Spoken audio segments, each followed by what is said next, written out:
హరివంశము శ్రీ గణపతి సచ్చిదానంద స్వామీజీ part 36 మధుకైటభ సంహారము. Janamejaya, Srihari ప్రప్రథమంగా సృష్టించిన బ్రహ్మదేవుడు సత్వగుణ ప్రధానుడు. ఎందుకంటే ఈయన జ్ఞానమూర్తి కనుక. అయితే ఈ సృష్టిలో రజస్ తమో గుణాలు కూడా కనిపిస్తున్నాయి కదా, ఇవి ఎలా వచ్చాయి అంటే వాటిని కూడా ప్రప్రథమంలో శ్రీహరియే సృష్టించి వాటిని సంహరించే విధానం కూడా తనే ఆచరించి చూపించాడు. అందుకు నిదర్శనంగా నీకు పూర్వం జరిగిన ఒక సన్నివేశాన్ని చెబుతాను. బ్రహ్మదేవుడికి మొట్టమొదటి కల్పం అనగా మొట్టమొదటి పగలు వచ్చింది. దానిలో ఆయన సృష్టి జరిగిపోయి మొదటి రాత్రి కాలం వచ్చింది. అది కూడా గడిచిపోయి మళ్ళీ రెండవ పగలు ప్రారంభమైంది. దీనిలో ప్రప్రథమ కృతయుగ సృష్టి జరుగుతూ ఉండగా ఒక విచిత్రం జరిగింది. అది కృతయుగం కనుక బ్రహ్మదేవుడు సత్వగుణ ప్రధానంగానే సృష్టి సాగిస్తున్నాడు. కానీ ఇంతలో బ్రహ్మదేవుడు ఉన్న కమలం చుట్టూ గల విశాల సముద్రంలో నుంచి మధువు అనే కొత్త రాక్షసుడు ఒకడు పుట్టుకొచ్చాడు. అతడు పుట్టిన కొద్దిసేపటికే అతనికి సహాయకుడుగా కైటభుడు అనే మరో రాక్షసుడు జన్మించాడు. వీరిద్దరు కూడా రజస్తమో గుణాలకు సంకేతంగా మహాబలిష్టంగా పర్వతాకారంగా ఉన్నారు. వాళ్ళ గుణాలకు తగ్గట్టుగానే వాళ్ళు ఎర్రని నల్లని వస్త్రాలను ధరించి ఉన్నారు. వారు క్రూరమైన రాక్షస స్వభావంతో ఉగ్రమైన ఎర్రని కళ్ళతో ఇటు అటు చూసుకుంటూ ఆ అపార జలరాశిలో సంచరించసాగారు. వారలా సంచరిస్తూ ఉండగా ఒక దశలో సువిశాలమైన పద్మం మధ్యలో కూర్చొని సాత్విక సృష్టిని కొనసాగిస్తున్న బ్రహ్మదేవుడు వారి కంటపడ్డాడు.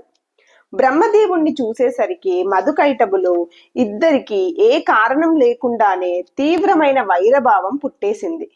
వాళ్ళు ఉగ్రంగా అడుగులు వేసుకుంటూ బ్రహ్మదేవుడి దగ్గరికి వెళ్ళి ఇలా అన్నారు: ఏమయ్యా, ఈ మహా పద్మ మధ్యంలో 4 శిరస్సులు పెట్టుకొని వాటికి తెల్లని తలపాగాలు చుట్టుకొని సాత్విక సృష్టిని సాగిస్తున్నావే, అసలు నువ్వెవరు? మాలాంటి మహావీరులు వస్తే భయంతో వణికిపోక నీ మానాన నువ్వు సృష్టి చేసుకుపోతున్నావే, ఎంత గర్వం నీకు! నీకంత ధైర్యం ఉంటే రా, ముందుకురా, మాతో బాహుయుద్ధం చెయ్యి. మేము మహావీరులం, అపార శక్తి సంపన్నులం, మా ముందు నువ్వేమి నిలబడతావు? అది సరే గాని, ఈ సృష్టి చేసే నిన్ను సృష్టించింది ఎవరు? నిన్ను ఈ సృష్టి చేయమని పురమాయించింది ఎవరు? నీకు అండగా ఉన్న రక్షకులు ఎవరు? నీ పేరేమిటి? ఈ వివరాలన్నీ చెప్పు అని. బ్రహ్మదేవుడు ఇలా సమాధానం చెప్పాడు: కహ్ అనే పేరుతో సుప్రసిద్ధుడైన పరమాత్మ ఒకడున్నాడు. మీరెప్పుడూ వినలేదా? ఆయనే నన్ను సృష్టి చేశాడు. నేను మహాయోగ శక్తిశాలినని నన్ను చూస్తే మీకు అర్థం కావటం లేదా? ఎందుకు ఇలా మాట్లాడుతున్నారు అని. అది విని మధుకైటభులు గర్వంగా ఇలా అన్నారు: నీ యోగం గురించి గొప్పగా చెప్పబోకు. ఈ లోకం మొత్తంలో మా ఇద్దరిని మించినవాడు లేనే లేడు. మేము రజస్ తమో గుణ స్వరూపులము. రజోగుణ తమో గుణములతో ఈ లోకం మొత్తాన్ని కప్పివేస్తూ ఉంటాము. అందుకే నీలాగా సత్వగుణాన్ని పట్టుకొని తపస్సాధనలు చేసేవారిని పీడించడమే మా పని. ధర్మ మార్గాన్ని అంటిపెట్టుకు ఉండేవారిని మేము ఏదో రకంగా వంచించి మా వలలో వేసుకుంటూ ఉంటాం. దేహం అంటూ ఉన్నవాడెవడూ మమ్మల్ని దాటిపోలేడు. మేము ప్రతి యుగంలోనూ ఏదో ఒక రూపంలో జన్మించి జీవులందరినీ మోహంలో పడేస్తూ ఉంటాము. చతుర్విధ పురుషార్థాలలో అర్ధకామాలు 2 మా ఆధీనంలో ఉంటాయి. వాటికి అనుకూలమైన యజ్ఞాలు, వాటికి అవసరమైన సాధనా సామాగ్రి కూడా మా ఆధీనంలోనే ఉంటాయి. సుఖము, సంతోషము, సంపదలు, భౌతిక అభివృద్ధి, దానికి కావలసిన ఉపాయాలు ఇవన్నీ ఎక్కడ ఉంటాయో అక్కడ మేముంటాము. వీటన్నిటినీ ఎవరు కోరుకుంటారో వారికి మేము వాటిని అందిస్తాము. ఇలాంటి శక్తిశాలునైన మాతో నీకు పోలికేమిటి అని. బ్రహ్మదేవుడు ఇలా బదులు పలికాడు: రజస్తమో గుణాలు నాకు పూర్తిగా తెలియనివి కావు. అయినా కూడా సమస్త లోకాలకు ఆది సృష్టికర్త యోగవంతుల అందరిలోనూ ఉత్తమోత్తముడు అయిన ఆ పరమాత్మ నేను అవిచ్ఛిన్నంగా హృదయంలో ధరించి ఉన్నాను కనుక నేను సత్వగుణంలోనే స్థిరంగా నిలబడి ఉండి సద్గుణ ప్రధానంగా జీవనం చేస్తున్నాను. ఈ జగత్ సృష్టికి కావలసిన త్రిగుణాత్మకాలైన వస్తువులన్నీ నా దగ్గర ఉన్నాయి. ఈ 3 గుణాలను సృష్టించిన ఆదికర్త ఆ పరమాత్మే. నాలాంటి సాత్విక జీవులను, మీలాంటి అసాత్విక జీవులను సృష్టి చేసింది కూడా ఆ పరమాత్మే. సృష్టింపబడిన జీవులందరినీ తన వశంలో ఉంచుకొని మహాశక్తిశాలి కూడా ఆ పరమాత్మే. అటువంటి ఆ పరమాత్మే మీరు కోరుకున్న యుద్ధాన్ని మీకు ప్రసాదించి మీతో యుద్ధం చేసి శాంతి కలిగిస్తాడు అని. ఆ మాటలు విన్న మధుకైటబులు శ్రీహరిని వెతుక్కుంటూ ముందుకు వెళ్ళిపోయారు. వారు ఆ సముద్రంలో ముందుకు సాగేసరికి వారికి ఆ సముద్ర జలం మీద అనేక యోజనాల వైశాల్యం గల సుదీర్ఘ దేహంతో శయనించి జ్ఞాన ముద్రలో ఉన్న శ్రీహరి పరమాత్మ కనిపించాడు. వాళ్ళిద్దరూ ఆయన దగ్గరికి వెళ్ళి ఇలా అన్నారు, దేవా, ఈ సమస్త సృష్టికి మూల కారణమైన పరమ పురుషుడివి నువ్వే అని మాకు తెలుసు. మమ్మల్ని ఇద్దరినీ కూడా సృష్టి చేసి నువ్వు మళ్ళీ యోగ నిద్రలోకి వెళ్ళిపోయావని కూడా మాకు తెలుసు. మేమిద్దరం ఇక్కడికి వచ్చిన కారణమేమిటో చెబుతాము విను. నువ్వు సర్వేశ్వరుడువు. నీ దర్శనం వ్యర్థం కాదని జ్ఞానులందరికీ తెలుసు. అందుకే మేము ఇద్దరము మీ ఎదుట నిలబడి ఒక కోరిక కోరాలి అనుకుంటున్నాము. దేవా, నువ్వు శత్రు సంహారకుడివి. ఇతరులకు జయింపశక్యం కాని వారిని కూడా జయించే సామర్థ్యం గల బలశాలివి. వ్యర్థం కాని వాక్కులు కలవాడివి. అందుకే నిన్ను వరం కోరాలని మేము అనుకుంటున్నాము. నీకు నమస్కారం, మాకు వరం ఇవ్వు అని. ఆ మాటలకు శ్రీహరి ఇలా బదులు చెప్పాడు, దానవులారా, మీకు ఏం వరం కావాలో తేల్చి చెప్పండి. అది అలా ఉండగా నేను మీకు పూర్వమే సుదీర్ఘమైన ఆయుష్యాన్ని ప్రసాదించి ఉన్నాను. మీరు ఇప్పుడు అంతకన్నా అధికంగా ఆయుష్యం కావాలనే ఆలోచనలో ఉన్నట్టు కనిపిస్తుంది. కానీ నేను మీకు ఇచ్చిన ఆయుస్సులో మీరు మంచి పనులు చేయకుండా బ్రహ్మదేవుణ్ణి బెదిరించటం వంటి పాప కృత్యాలు చేసి ఉన్నారు. దానికి మీరు ఫలితం అనుభవించవలసి ఉంది. కనుక ఓ దానవులారా, మీరు త్వరలోనే నా చేతిలో మరణం పొందవలసి ఉంది అని. అది విని మహాపరాక్రమ సంపన్నులు, జంకు అనేది ఎరగని వారు అయిన ఆ దానవులు శ్రీహరితో ఇలా అన్నారు, ప్రభు, మేము వరం కోరుతుంటే నువ్వు సంహరిస్తాను అంటున్నావు. నీ మాటకు తిరిగేముంది? అయినా నువ్వు మమ్మల్ని సంహరించదలుచుకుంటే ఇంతవరకు ఏ జీవి మరణించి ఎరుగని పవిత్రమైన ప్రదేశంలో మమ్మల్ని సంహరించు. అంతేకాదు, మేము నీకు మళ్ళీ పుత్రులమై జన్మించేటట్లు వరం ఇవ్వు అని. దానికి నారాయణ దేవుడు అంగీకరిస్తూ, దానవులారా, మీరు పై కల్పంలో నాకు పుత్రులై జన్మిస్తారు, ఇది సత్యం అంటూ వారిద్దరినీ దగ్గరకు లాక్కొని ఇద్దరినీ తన తొడల మీద పడుకోబెట్టుకొని తన చేతులతో బలంగా అదిమి చిదిమి సంహరించి వేశాడు.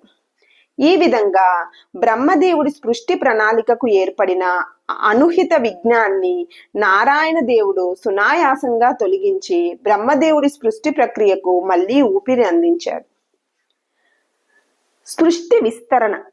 ఆ తర్వాత బ్రహ్మదేవుడు తన సృష్టిని విశాలంగా విస్తరింపజేయదలుచుకొని దానికోసం తన 2 చేతులు పైకెత్తుకొని బహుదీర్ఘ కాలం అతి తీవ్రమైన తపస్సు చేశాడు. ఆ తపస్సు చేసే సమయంలో ఆయన సూర్యమండలం లాగా ప్రకాశించాడు. ఇది గమనించిన నారాయణ భగవానుడు తనలో నుంచి 2 క్రొత్త స్వరూపాలను సృష్టి చేశాడు. వాటిలో మొదటి దాని పేరు నారాయణ మహర్షి, ఈయన యోగాచార్యుడు. 2వ రూపం పేరు కపిల మహర్షి, ఈయన సాంఖ్యాచారుడు. నారాయణ భగవానుడు వీరిద్దరినీ బ్రహ్మదేవుడి దగ్గరికి పంపించాడు. నారాయణ కపిలులు ఇద్దరు తపస్సు చేస్తున్న బ్రహ్మ దగ్గరికి వెళ్ళి ఆయనను కొంచెం అభినందిస్తూ ఇలా బోధించారు, ఈ లోకం చాలా విస్తృతమైనది. అటువంటి ఈ లోకానికి నాయకుడు, గురువు ఈ బ్రహ్మే. ఈ సకల ప్రపంచానికి నిజమైన ఆత్మ ఈ బ్రహ్మే. ఈ సకల ప్రపంచానికి ఆధారమైన ప్రతిష్ఠ కూడా ఈ బ్రహ్మే. ఇటువంటి ఈ బ్రహ్మలో 4 విభాగాలున్నాయి.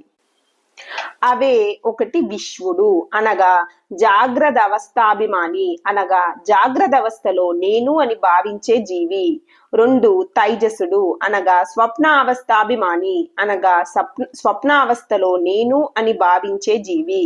3 ప్రాజ్ఞుడు సుషుప్తి అవస్థాభిమాని, ఇతడు సుషుప్తి దశలో నేను అనుకోడు. సుషుప్తిలో నుంచి మళ్ళీ జాగ్రత్త దశలోకి వచ్చినాక సుషుప్తి దశలో ఉన్నది నేనే అని తనను తాను గుర్తించుకుంటాడు. తురియుడు, ఇతడు అన్ని అవస్థలలోనూ పూసలలోని దారంలాగా అనుస్యూతంగా వస్తున్న చైతన్య మాత్ర స్వరూపుడు. ఈ బ్రహ్మదేవుడిలో ఉండే ఈ 4 విభాగాలు కూడా చాలా దృఢమైనవి అని.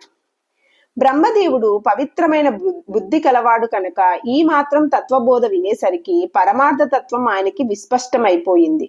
ఆయనకు వేద మంత్రాలు స్వయంగా తన హృదయంలో ప్రకాశించసాగాయి. ఆ వేదాల ప్రబోధాలను అధ్యయనం చేసిన బ్రహ్మదేవుడు భూ అని స్పష్టంగా పలికాడు. ఆ శబ్దంలో నుంచి భూలోకుడు అనే పుత్రుడు జన్మించాడు. ఆ పుత్రుణ్ణి చూడగానే బ్రహ్మదేవుడికి చాలా పుత్ర ప్రేమ కలిగింది. ఇంతలో ఆ పుత్రుడు, నాన్నగారు, నేను మీకోసం ఏం చేయాలి అని అడిగాడు. బ్రహ్మదేవుడు ఆ వినయానికి చాలా సంతోషించి, నాయనా, నారాయణ మహర్షి, కపిల మహర్షి అని ఇద్దరు మహాత్ములున్నారు. వారు మనకు ఆప్తులు. నువ్వు వారి దగ్గరికి వెళ్ళు. వారు చెప్పింది విను. వారు చెప్పినట్టు చెయ్యి అని చెప్పాడు. ఆ భూలోక పుత్రుడికి నా తండ్రి కంటే గొప్పవాళ్ళు ఎవరున్నారబ్బా అని లోపల అనిపించింది. గాని వినయం వల్ల చెప్పినట్టు చేద్దాంలే అని ఆలోచించి ఆ మహర్షుల దగ్గరికి వెళ్ళి చేతులు జోడించి నమస్కరించి, నేను మీ ఇద్దరికీ సేవకుణ్ణి, నేనేమి చేయాలో ఆజ్ఞాపించండి అన్నాడు.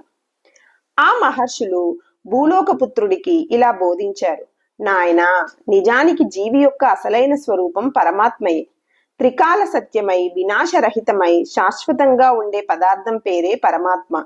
ఏ జీవికి నేను ఆ పరమాత్మను అనే జ్ఞానం ఉండడం లేదు. దీనికి కారణం ఏమిటంటే జన్మించిన ప్రతి జీవిని 18 రకాల పాశాలు ఆవరించి ఉంటాయి. వాటి వల్లనే జీవి అన్నవాడు తన యథార్థ స్వరూపాన్ని గ్రహించలేకపోతున్నాడు. మేము చెప్పిన ఈ 18 పాశాలలో 8 పాశాలను సాంఖ్య మతం వారు చెప్పారు. అవి ఇలా ఉన్నాయి. 1. కర్మేంద్రియాలు 5. అవే వాక్కు, పాణి, పాదము, విసర్జనేంద్రియము, జననేంద్రియము అనేవి. 2. జ్ఞానేంద్రియాలు 5. అవే చర్మము, నేత్రాలు, చెవులు, నాలుక, ముక్కు అనేవి. 3. అంతఃకరణ చతుష్టయము. అవే మనస్సు, బుద్ధి, చిత్తము, అహంకారము అనే 4. 4. పంచ ప్రాణాలు 5. ప్రాణము, అపానము, వ్యానము, ఉదానము, సమానము అనేవి. 5. పంచభూతాలు 5. అవే ఆకాశము, వాయువు, అగ్ని, జలము, భూమి అనేవి. 6. కామము, రకరకాల కోరికలు. 7. కర్మము, రకరకాల పనులు. 8. అవిద్య అంటే అజ్ఞానము. ఇవి సాంఖ్యాచారులు చెప్పిన అష్టవిధ పాశాలు. ఇక యోగాచారులు వీటినే కొద్దిగా మార్పు చేసి దశవిధ పాశాలు అన్నారు. అవి ఇలా ఉన్నాయి. 1. కర్మేంద్రియాలు 5. 2. జ్ఞానేంద్రియాలు 5. 3. అంతఃకరణ చతుష్టయాలు 4. 4. పంచప్రాణాలు 5. పంచభూతాలు 5. కామము, కర్మ, ప్రకృతి అనగా సృష్టిలో జడ పదార్థం మొత్తానికి మూలభూతమైన పదార్థం. పురుషుడు అనగా జన్మించిన జీవుడు. ఈశ్వరుడు అనగా సృష్టిలో ఉన్న చైతన్యం మొత్తానికి సమిష్టి రూపం. ఈ 10 యోగాచార్యులు చెప్పిన దశవిధ పాశాలు. యోగాచార్యులు, సాంఖ్యాచారులు, ఇతరులు చెప్పిన లెక్కలను కలిపేసి మొత్తం 18 పాశాలు ఉన్నాయని చెప్పడం కూడా శాస్త్ర సాంప్రదాయంలో ఉంది. నాయనా, భూలోక జీవికి తన స్వస్వరూపమైన పరమాత్మ యొక్క తత్వం ప్రత్యక్షం కావాలంటే ఆ జీవుడికి ఈ 18 పాశాల నుంచి కూడా విముక్తి లభించాలి. దానికి ఏకైక మార్గం సత్యము, అమృతము అయిన పరమాత్మ తత్వాన్ని మాత్రమే పాశబద్ధుడై జీవి ధ్యానించాలి. నువ్వు ఆ పని చెయ్యి అని. ఈ బోధలు విన్న భూలోకుడు సంతుష్టుడై ఉత్తర దిక్కుగా పోయి వారు చెప్పిన విధంగా పరమాత్మ తత్వాన్ని ధ్యానించి త్వరలోనే మోక్షాన్ని అందుకున్నాడు.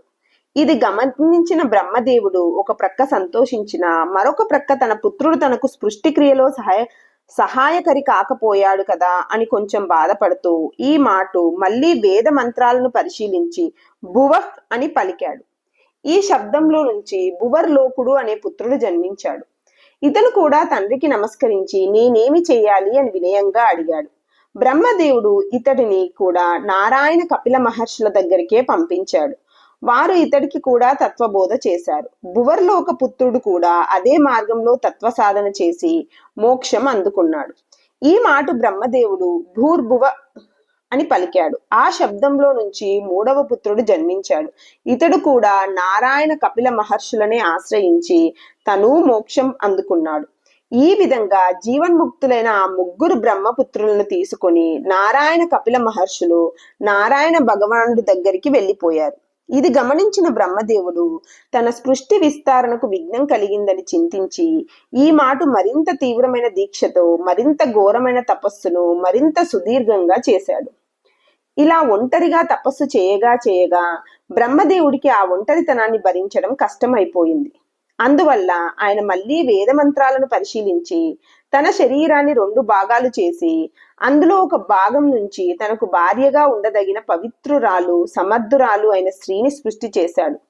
ఆమె తపస్సు చేత తేజస్సు చేత నియమాల చేత తనతో సమానంగా ఉంది. అలా భార్య తోడు దొరికేసరికి బ్రహ్మదేవుడు సంతోషించి ఆమెతో ఉల్లాసంగా కాలం గడపడం మొదలుపెట్టాడు. బ్రహ్మదేవుడు ఆ భార్యతో తపోమయమైన క్రీడ చేస్తూ ఆమె ద్వారా వరుసగా ప్రజాపతులను, నదులను, సాగరాలను సృష్టి చేశాడు. ఆ తర్వాత బ్రహ్మదేవుడు 3 పాదాలు గల గాయత్రి మంత్రానికి ఒక అధిదేవతను సృష్టి చేశాడు. ఈ గాయత్రీ దేవియే సకల వేదాలకు మాత. ఆమెను సృజించిన తర్వాత బ్రహ్మదేవుడు 4 వేదాలకు అధిదేవతలుగా 4 వేద పురుషులను కూడా సృష్టి చేశాడు. ఆ తర్వాత బ్రహ్మదేవుడు కొంచెం ఆలోచించి తన సృష్టి విస్తరణ సంకల్పానికి అనుగుణంగా లోక సృష్టులు చేయగల ప్రజాపతులు కొంతమందిని సృష్టి చేశాడు. ఆయన యొక్క ప్రథమ పుత్రుడి పేరే విశ్వేశుడు. ఇతడు మహాతపస్వి. బ్రహ్మదేవుడి 2వ పుత్రుడి పేరు ధర్ముడు. ఇతడు మహాపవిత్రుడు. ఆ తర్వాత బ్రహ్మదేవుడు అథర్వముని బృందం అనబడే మహర్షులు కొంతమందిని సృష్టి చేశాడు. వారే దక్షుడు, మరీచి, అత్రి, పులస్యుడు, పులహుడు, క్రతువు, వశిష్ఠుడు, గౌతముడు, భృగువు, అంగిరసుడు, మనువు అనే 11 మంది. జనమేజయ, ఈ 11 మంది అథర్వులతో పాటు విశ్వేశ ధర్ములకు కలుపుకొని వీరు మొత్తం 13 మంది బ్రహ్మపుత్రులైన మహర్షులు. వీరి ద్వారా కూడా సృష్టి విస్తరణ జరిగింది. కనుక పరమ పవిత్రమైన ఈ మహర్షుల వంశాల గురించి ఇప్పుడు వివరిస్తాను విను. వీరందరిలోనూ దక్షుడు అనే ప్రజాపతి ద్వారా సృష్టి విస్తరణ బాగా జరిగింది. ఇతడికి ఎక్కువ మంది ఆడపిల్లలే సంతానం. వారిలో మొదటి 12 మంది ఒక గుంపు. వారే అతిథి, దితి, ధనువు, కాల, ధనాయుష, సింహిక, ముని, ప్రబోధ, సురస, క్రోధ, వినత, కద్రువ అనేవారు. ఈ 12 మందిని దక్ష ప్రజాపతి మరీచి పుత్రుడైన కశ్యప మహర్షికి ఇచ్చి వివాహం చేశాడు. ఈ కశ్యప మహర్షి ద్వారా సృష్టి విస్తరణ బాగా జరిగింది. దక్ష ప్రజాపతికి కలిగిన కన్యలలో రోహిణి, మృగశిర ఇత్యాదిగా 27 మంది కన్యలు ఉన్నారు. వీరిని నక్షత్ర దేవతలు అంటారు. వీరందరినీ దక్షుడు వసుదేవత వర్గానికి చెందిన చంద్రుడికి ఇచ్చి వివాహం చేశాడు. దక్షుడు మరో 5 కన్యలను సృష్టి చేశాడు. వారే లక్ష్మి, కీర్తి, సాధ్య, విశ్వ, మరుత్వతి అనేవారు. ఈ 5 ధర్మాత్ముడైన దక్షుడు ధర్మదేవతకు ఇచ్చి వివాహం చేశాడు. ఇక బ్రహ్మదేవుడి దగ్గర సురభి అనే భార్య ఉండేది. ఆమె ఏ రూపం కావాలంటే ఆ రూపం పొందగలదు. కానీ ఆమె ఎక్కువగా గో రూపంలోనే ఉండేది. బ్రహ్మదేవుడు ఆ సురభి ద్వారా గోజాతిని వృద్ధి చేయాలని సంకల్పించాడు. దానికోసం ఆమె యందు కొందరు పుత్రులు కలగాలని ఆయన కోరుకున్నాడు. ఆయన కోరికకు ఫలితంగా 11 మంది మహా తేజస్ సంపన్నులు, మహాప్రభావ సంపన్నులు ఆయన పుత్రులు జన్మించారు. కానీ వారు పుట్టడంతోనే బిగ్గరగా రోదిస్తూ ఇటు అటు పరుగులు తీయసాగారు. అందువలన బ్రహ్మదేవుడు వారికి రుద్రులు అని పేరు పెట్టాడు. వారే 11 రుద్రులు. వారి పేర్లు ఇలా ఉన్నాయి: నిరూతి, సర్పుడు, అజైకపాత్, మృగవ్యాధుడు, పినాకి, దహనుడు, ఈశ్వరుడు, అహిర్బుద్ధ్యుడు, భగవానుడు, కపాలి, సేనాని అని. బ్రహ్మదేవుడి సంకల్పం వల్ల ఆ సురభీదేవికి మహావృషభం జన్మించింది. దానితో పాటు దున్నకుండానే పండిన మినుములు, సికత అనే మూలికా జాతి యొక్క విరిగిపోని ధాన్యాలు, మేకలు, దూడలు, ఉత్తమమైన అమృతము, మరికొన్ని ముఖ్యమైన ఔషధాలు కూడా జన్మించాయి. సురభీదేవికి మరికొంతమంది పుత్రులు కూడా జన్మించారు. వారే సాధ్యులు, అసాధ్యులు అనే దేవజాతి వారు. వీరు కాక భవుడు, ప్రభవుడు, ఈశానుడు, విశ్వావసువు, బలుడు, ధ్రువుడు, మహీషుడు, తనూజుడు, మత్సరుడు, విభూతి మొదలైన వారు జన్మించారు. వీరితో పాటు అరుంధతి, ఆరుని అనే పుత్రికలు జన్మించారు. దక్ష ప్రజాపతి అల్లుల్లో ధర్ముడు అనే వాడికి గల 5 భార్యలలో లక్ష్మి అనే భార్య వల్ల మన్మధుడు అనే పుత్రుడు జన్మించాడు. ధర్ముడికి గల భార్యలలో సాధ్యాదేవి అని ఒక ఆవిడ ఉంది. ఆ దంపతులకు దేవేంద్రుడి ఆజ్ఞ వల్ల సుపర్వతుడు, విషుడు, నాగుడు అనే పుత్రులు జన్మించారు. ధర్ముడికి సురభి అనే మరో భార్య ఉండేది. ఆ దంపతులకు అష్టావసువులు జన్మించారు. వీరే ధరుడు, ధ్రువుడు, విశ్వావసువు, సోముడు, పర్వతుడు, యోగీంద్రుడు, వాయువు, నిరూతి అనేవారు. ధర్ముడు విశ్వాదేవి అనే దంపతులకు విశ్వే దేవతలు అనే పుత్రులు జన్మించారు. వారే విశ్వావసువు, సుపర్వుడు, విష్టరుడు, రురువు మొదలైన వారు. ఇక చాక్షుష మనవుకి సుధర్ముడు, శంఖపాత్తు, దక్షుడు, వపుష్మంతుడు, అనంతుడు, మహీరణుడు అనే పుత్రులు జన్మించారు. ధర్ముడి యొక్క మరో భార్య పేరు మరుత్వతి. ఈ దంపతులకు మరుత్వంతులు అనే పుత్రులు జన్మించారు. వీరే అగ్ని, చక్షువు, హవి, జ్యోతి, సావిత్రుడు, మిత్రుడు, అమరుడు, శరవృష్టి, సంక్షయుడు, మహాభుజుడు, విరజుడు, శుక్రుడు, విశ్వావసువు, విభావసువు, అశ్మాంతుడు, చిత్రదర్శి, నిష్కూపితుడు, హుయామానుడు, హూతి చారిత్రుడు, బహుపన్నగుడు, బృహాంతుడు, బృహాద్రూపుడు, పరాతాపనుడు అనేవారు. వీరు కాక మరుత్వతికి మరో 2 పుత్రులు కూడా జన్మించారు. ఇక దక్షుడి యొక్క మరొక అల్లుడైన కశ్యప మహర్షికి గల 12 మంది భార్యలలోనూ అతిథి అనే ఆవిడకి 12 మంది పుత్రులు ఒక గుంపుగా జన్మించారు. కనుక వీరికి ఆదిత్యులు అనే సామూహిక నామధేయం ఏర్పడింది. వీరిగా వారి పేర్లు ఇలా ఉన్నాయి: ఇంద్రుడు, విష్ణువు, భగుడు, త్వష్ణ, వరుణుడు, అంశుడు, అర్యముడు, రవి, పూష, మిత్రుడు, మనువు, పర్జన్యుడు. వీరే ద్వాదశాదిత్యులు. ఆదిత్యుడు అనే వాడికి సరస్వతి అనే భార్య ఉండేది. ఆ దంపతులకు 2 పుత్రులు జన్మించారు. వారిద్దరూ స్వర్గలోకం మొత్తానికి అందగాళ్ళనే పేరు పొందారు. మంచి వీరులు కూడా. కశ్యపుడి భార్యలలో ధనువు అనే ఆవిడకు దానవులు అనే పుత్రులు జన్మించారు. కశ్యప పత్నులలో దితికి దైత్యులు జన్మించారు. కశ్యప పత్నులలో కాల అనే ఆవిడకు కాలకేయులు, అసురులు, రాక్షసులు జన్మించారు. ఇక ధనాయుషు అనే ఆవిడకు వ్యాధులు, ఆదులు అనే పుత్రులు జన్మించారు. వ్యాధి అంటే శారీరక రోగం, ఆది అంటే మానసిక రోగం. వీటి అధిదేవతలే ఆమెకు పుత్రులై జన్మించారు అని భావం. ఇక సింహిక అనే ఆవిడ పుత్రువు రాహువు.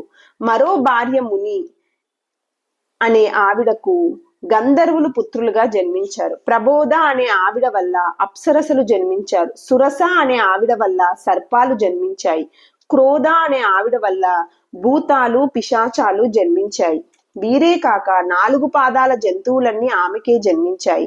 దీనికి మినహాయింపు యక్షులు, గుహ్యకులు, గోవులు అనేవారు మాత్రమే. అంటే ఈ 3 గణాలు క్రోధ యొక్క సంతానం కాదు. వినత అనే భార్య యందు అరుణుడు, గరుత్మంతుడు అనే పక్షులు జన్మించారు. కద్రువ అనే భార్యకు మరొక జాతి సర్పాలు జన్మించాయి. ఈ సర్పాలు భూమిని మోస్తూ ఉంటాయి. జనమేజయ, సృష్టి విస్తరణ గురించి ఎంత చెప్పినా తరగదు. శ్రీహరి యొక్క నాభిలో నుంచి పద్మం ఉదయించేసరికి ఒకదాని వెనుక మరొకటిగా లోకాలు ఆవిర్భవించి అవి పరస్పరం సహకరించుకొని ఒకదానిని మరొకటి వృద్ధిపరుచుకున్నాయి అని మనం గ్రహించాలి. ఈ శ్రీహరి నాభి పద్మజనన వ్యవహారం మొత్తాన్ని నాకు మా గురుదేవులైన వ్యాస భగవాన్ల వాడు బోధించారు. వారికి ఈ విషయాలు వారికంటే పూర్వులైన మహర్షుల వల్లను వేదాల వల్లను కూడా తెలిసాయి. ఆ విషయాలే నీకు చెప్పాను. అతి పురాతనమైన ఈ సృష్టి విస్తరణ విశేషాలను శ్రద్ధతో భావన చేసేవారికి ఇహలోకంలో కష్టాలు తొలగిపోతాయి, సుఖాలు కలుగుతాయి. పరలోకంలో శాశ్వత స్వర్గ నివాసం లభిస్తుంది.